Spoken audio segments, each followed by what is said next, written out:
Hi, I'm Mrs. Williams, and today we're going to talk about legends. Legends are stories that are handed down from generation to generation, usually because they're important to a group of people. They want something about that story to be remembered, and usually it's a story that's told orally, like we're going to do today. We're not reading a book. I'm just going to tell you a story, and that's usually how legends got passed down, was just someone telling someone else a story. How the world was created is a popular legend among many groups of people. But today what we're going to talk about is how Brown Squirrel got his stripes. So, long ago, back when all the animals could still talk to each other, Bear was walking through the forest one day.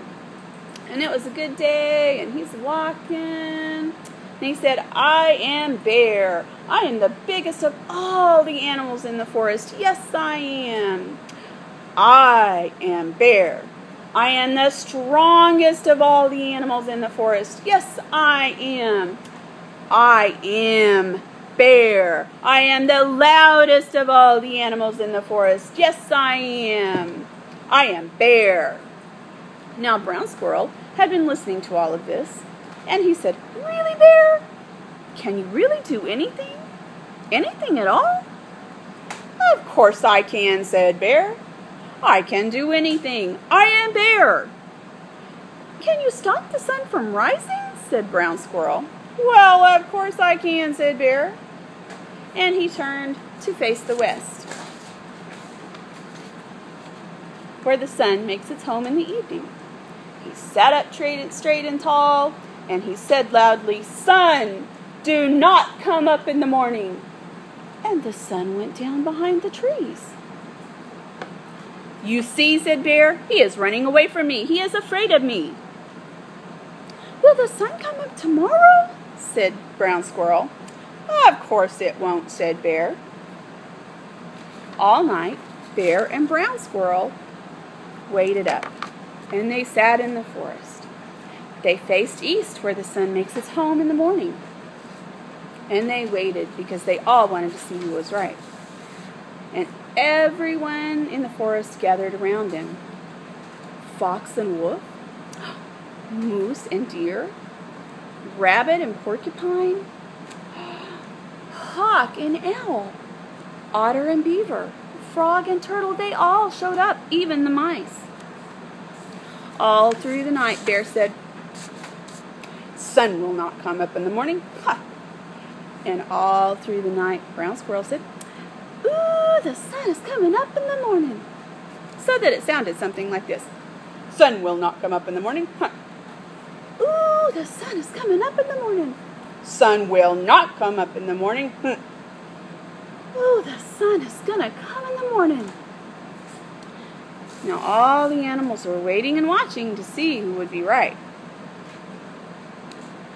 And then just before dawn, Turtle said, "Look, the sky is turning red." And Owl said, "He's right. The sun is coming up. The sun is coming up." The birds sang a welcome song. The bright light spread out all across the land, and everybody was happy, except Bear. He was angry. But Brown Squirrel, he was so happy. The sun came up, the sun came up, the sun came up, the sun came up. Brown Squirrel was so happy, he forgot what his wise old Granny taught him when he was little. "Brown Squirrel," Granny would say, "it's good to be right about some things, but when someone else is wrong, it is never a good idea to tease them." But since Brown Squirrel had forgotten what his wise old Granny taught him, he went on teasing Bear. "Bear's foolish, the sun came up. Bear's silly, the sun came up. Bear's stupid, the sun..." Bam! Bear's great big paw snapped down on Brown Squirrel and pinned him to the ground. "Yes," Bear growled, "the sun did come up.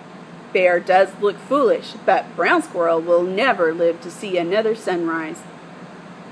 Brown Squirrel thought fast. Think. "Yes, you are right to eat me, Bear. I was so wrong to tease you. Please let me apologize before you eat me."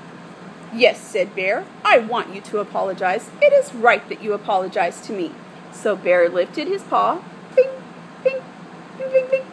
And as soon as his paw was off of Brown Squirrel ran as fast as he could toward his little stone house, and Granny was standing in the door saying, "Hurry, Brown Squirrel, hurry."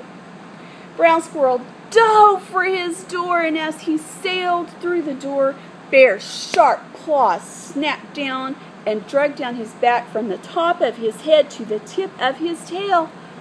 Oh, but he made it, and he curled up next to his Granny, and he slept all winter. And all winter his stripes healed. When spring came, Brown Squirrel came out of his hole. Oh, what a beautiful morning. He looked at himself. Oh, look! There are long pale stripes down my back where Bear scratched me. Oh. From then on, Brown Squirrel was called Chipmunk, which means the striped one. And ever since then, Chipmunk has been the first one up every morning to sing his song. The sun came up, the sun came up, the sun came up, the sun came up. And Bear has always been the last one up. He does not want to hear Chipmunk sing that ridiculous song because it reminds him, as it reminds all of us, that nobody can be right all of the time. And that's how Brown Squirrel got his stripes. Now, if you like this story, you can read it again by checking out the book called How Chipmunk Got His Stripes by Joseph and James Bruchac. You can check it out at the library, and there are a lot more legends that you can check out there as well. See you there!